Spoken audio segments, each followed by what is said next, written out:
Boa tarde, pessoal, tudo bem?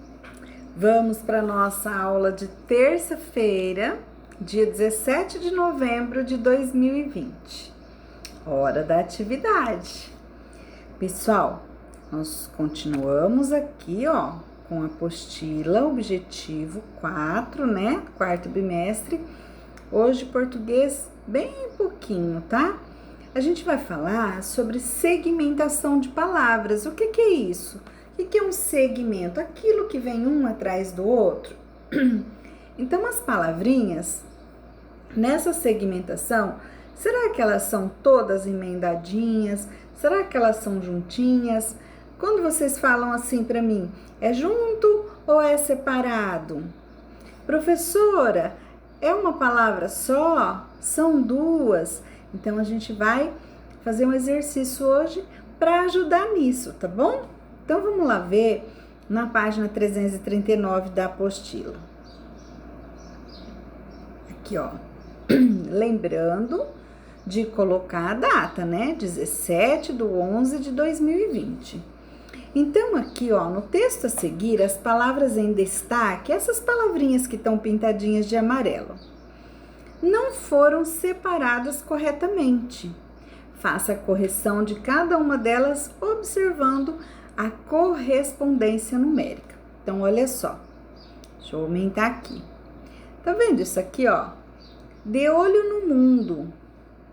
Será que eu falo de olho? Ou eu falo de olho no mundo? Então, aqui eu tenho que separar. Então, aqui no 1, deixa eu pôr o meu lapisinho aqui. Aqui no 1, então você vai escrever corretamente isso aqui. Você vai separar de olho. Tem que ter o quê? Tem que ter um espaço aqui no meio, não é verdade? Então, depois aqui, ó. Comunicação é essencial ao ser humano. Olha, ser humano.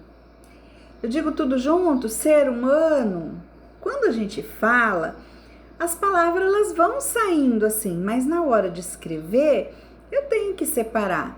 Então, olha aqui, ó, ser humano, por meio, para se concretizar. Então, vocês vão ler tudo certinho e em cada númerozinho desse aí você vai colocar lá embaixo, separando, tá bom? Vamos ver aí quem tá nota 10, tá joia? Agora a gente vai para matemática, 2 páginas, 245 e 246. Então vamos abrir nossa apostila, colocando a data, né? Aqui, 17/11. Pessoal, você já aprendeu o que são múltiplos e divisores de um número, né? Múltiplos são aqueles que multiplicam, aqueles que a gente sempre encontra na tabuada, que vai dar certo. E os divisores são aqueles que tem uma divisão, né? Que você consegue lá na hora de fazer a divisão, que não tem resto, lembra? Então, agora, vocês vão escrever os primeiros múltiplos dos números abaixo. Então, quais são os múltiplos de 7? Quais os números que tem na tabuada do 7? Do 9, do 12. Quais são os múltiplos? Então, você põe aí 12 vezes 1, 12. 12 vezes 2, 24. 12 vezes 3, 36. Então, você vai fazer os 5 primeiros. Então, você vai fazer 7 vezes 1, 7. Então, você vai colocar aqui, deixa eu pôr meu lapisinho. 7. 7 vezes 2, 14. É outro múltiplo. 7 vezes 3, 21. 7 vezes 4, 28, não vai caber. E 7 vezes 5, 35. Vocês vão colocar aqui, então, os 5 primeiros múltiplos de cada número. Então, você vai pôr os múltiplos de 7, de 9 e de 12, tá bom? E aqui você vai pintar somente os números que são múltiplos.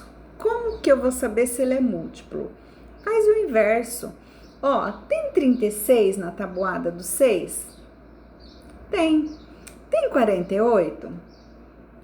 Tem 55? Tem 72? Será que tem? Como que eu vou saber? Faz a divisão. Ó, será que tem 55 na tabuada do 6? Vamos ver se ele é múltiplo. O 5 é menor, eu tenho que juntar aqui. Então, lá na tabuada do 6, então, eu já vou começar lá pra frente. 6 vezes 6, 36. 6 vezes 7, 42. 6 vezes 8, 48. O que que eu tô fazendo? Tô aumentando de 6 em 6. 6 vezes 8, 48. 49, 50, 51, 52, 53, 54. 6 vezes 9, 54. 6 vezes 9, 54. 5 tira 4, fica 1. 5 tira 5, fica 0. Essa conta é exata? Não. Por que que ela não é exata? Porque sobrou resto. Então, o 55 não é múltiplo de 6, tá bom? Assim que você descobre se ele é múltiplo.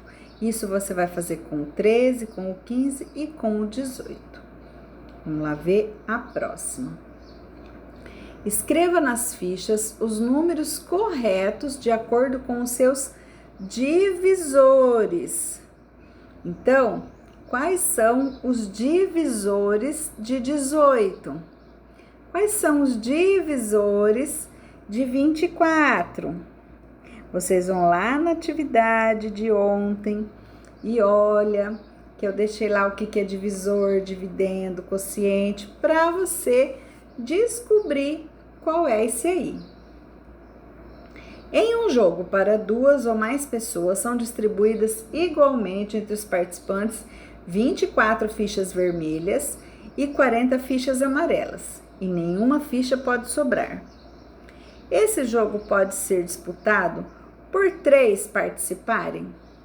Justifique sua resposta. Então, olha só. Num jogo, eles dão 24 fichas vermelhas e 40 amarela para cada um. São distribuídas igualmente. Então, assim, eu posso dividir 24 fichas por 3 pessoas, que vai dar o mesmo tanto? Eu posso dividir 40 fichas para 3 pessoas, que vai dar o mesmo tanto? Será? Respondem aí. E se for por 4 pessoas, pode? Então, você vai colocar aí se pode ou se não pode, tá bom? Matemática é só isso. E agora a gente vai ver aqui, ó, história. Apostila objetivo 4. Hoje a gente vai fazer uma atividade diferente. Você não tem que responder nenhuma pergunta, mas você tem que ler para você compreender, para depois você, na próxima aula, quem sabe, né, vai aparecer aí uma provinha e vocês vão conseguir responder. Então, o processo de independência do Brasil. Ó, já deixei marcadinho aqui na primeira página, coloquei a data, ó, para ninguém esquecer, tá? Então, lá na página 110, tá falando, então, como que foi esse processo de independência? Todo mundo já sabe que quando descobriu o Brasil, os portugueses eram os donos do Brasil. E o Brasil só passou a ser independente, né? Passou a não ter um específico dono depois da independência. Então, agora a gente vai ver como que aconteceu, por quê, o que foi acontecendo até chegar nessa independência, tá? Então, o Brasil foi uma colônia portuguesa desde 1500 até 1822. Por que até 1822? 1822 foi quando aconteceu a independência, tá bom? Isso quer dizer que Portugal era o país que tinha direito e controle e posse sobre tudo que houvesse no Brasil, seu povo, seu território e suas riquezas. Então, era Portugal que mandava em tudo, né? Tudo que tinha aqui tinha ouro, tinha diamante, não era do Brasil, era de Portugal, era só de Portugal. A única função do Brasil era produzir riquezas para sua metrópole, Portugal. Comerciantes portugueses tinham o controle exclusivo do comércio brasileiro. Então, aqui eles produziam e pagava pouquinho, pagava baratinho para as pessoas que produziam aqui, e aí iam vender em outros lugares e vendia muito mais caro. Então, eles ganhavam muito dinheiro e quem ficava aqui trabalhando ganhava pouquinho, né? Então, será que era justo todo esse processo? E Portugal ficando cada vez mais rico? Aí, olha aqui, ó, isso é uma barra de ouro. Aqui tinha ouro. Então, quando as pessoas pegavam ouro, eles tinham que levar num certo lugar e lá eles marcavam essas barras de ouro, que chamavam quinto. Por quê? A gente já não aprendeu fração? Então, eles faziam o quê? A quinta parte. Se pegava uma barra dessa, por exemplo, e imaginava dividir ela em 5. A quinta parte, o último pedacinho, ficava para eles e a pessoa levava só os outros 4 pedaços. Então, chamava-se o quinto, né? Eu tenho que pagar o quinto, que é a quinta parte. Então, ó, tá vendo essa barra de ouro aí? Ela tem uma marcação em cima. Se ela tivesse essa marcação, é porque tinha pago o imposto e estava tudo certo. Se não tivesse essa marcação, eles diziam que era contrabando, quer dizer, que não era do governo, eles estavam roubando, que não estava certo.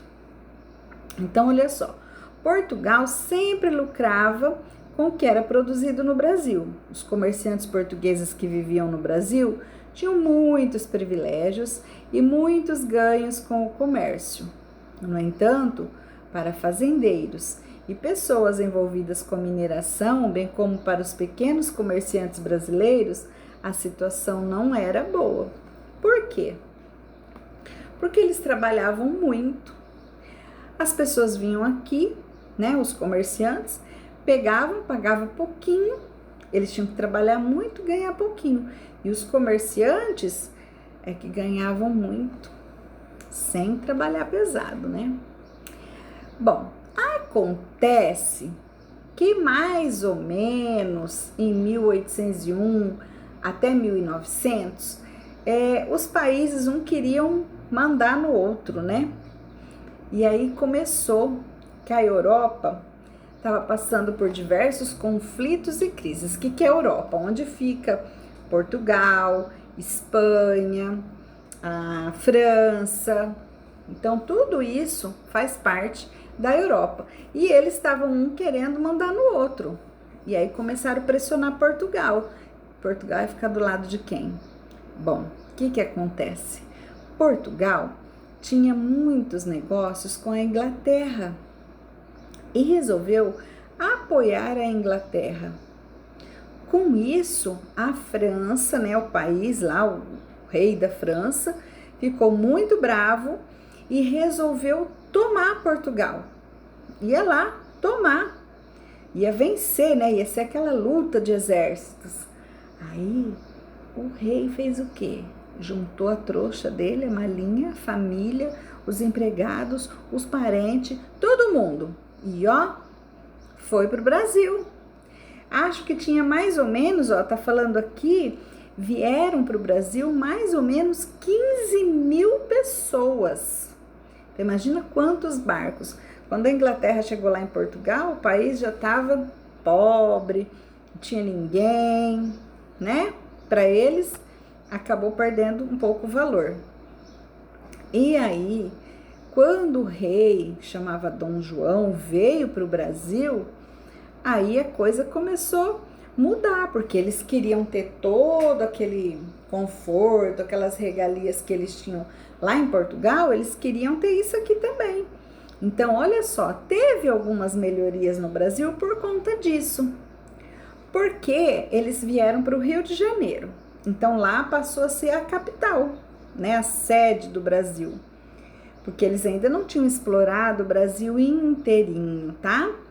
Então, ele mandou fazer a imprensa régia, ou seja, né, fabricar jornais, museu, o Banco do Brasil, teve Academia de Belas Artes, o Exército, né, Academia Real Militar. Então, tudo isso foram melhorias. E na política, né, na administração, né, quem mandava em tudo isso, ele também fez algumas melhorias. Ele abriu, por quê? O Brasil só podia vender tudo que tinha para Portugal e ninguém mais. Mas como eles estavam todos aqui, né, os que realmente mandavam, então eles abriram os portos, então eles começaram a vender para outras nações. Então tá tudo escrito aqui, ó. Abertura dos portos às nações amigas, né, não aos inimigos. Que significava fim do monopólio de Portugal. Quer dizer, então, que lá quem estava em Portugal não mandava mais. E assim foi começando. Aí, então, o Brasil não era mais uma colônia. O Brasil passou a ser o Reino Unido de Portugal e Algarves. Mas Portugal ainda, né, se dizia então que era o dono do Brasil, né, desse espaço. E esse foi um importante passo que na prática significou que o Brasil deixava de ser colônia de Portugal. Vamos ver aqui. Aqui, ó, pessoal, tem a abertura dos portos às nações amigas. Olha o documento como que era antigamente, como que eles faziam. Então, isso aqui tudo que eu marquei, eu quero que vocês marquem no livro de vocês, que vocês leiam e vocês entendam então, porque depois eu vou colocar aí um trabalhinho para vocês responderem, tá? Para entender todo esse processo. Quer dizer, começou lá, que Portugal mandando e pegando tudo que era de bom do Brasil e levando para Portugal. Aí depois eles vieram para cá, já abriu, já começou a vender para os outros. Aí é onde começa a ter a necessidade de ser independente, de fazer o que quiser. Quem é independente não tem uma pessoa mandando nela. Ela é independente, ela faz. Então, o Brasil começou a sentir, as pessoas que moravam aqui, né, os governantes, já começaram a sentir essa necessidade. Esse é o início do processo da independência. Ah, por que fez a independência? Só porque quis? Não, tem todo um processo, né? Toda uma história por trás disso. Então, vocês vão marcar aí no livro de vocês todas essas partes, tá bom? Essa é a parte de história. E até a próxima aula. Por hoje é só, tá, pessoal? Beijo. Até amanhã.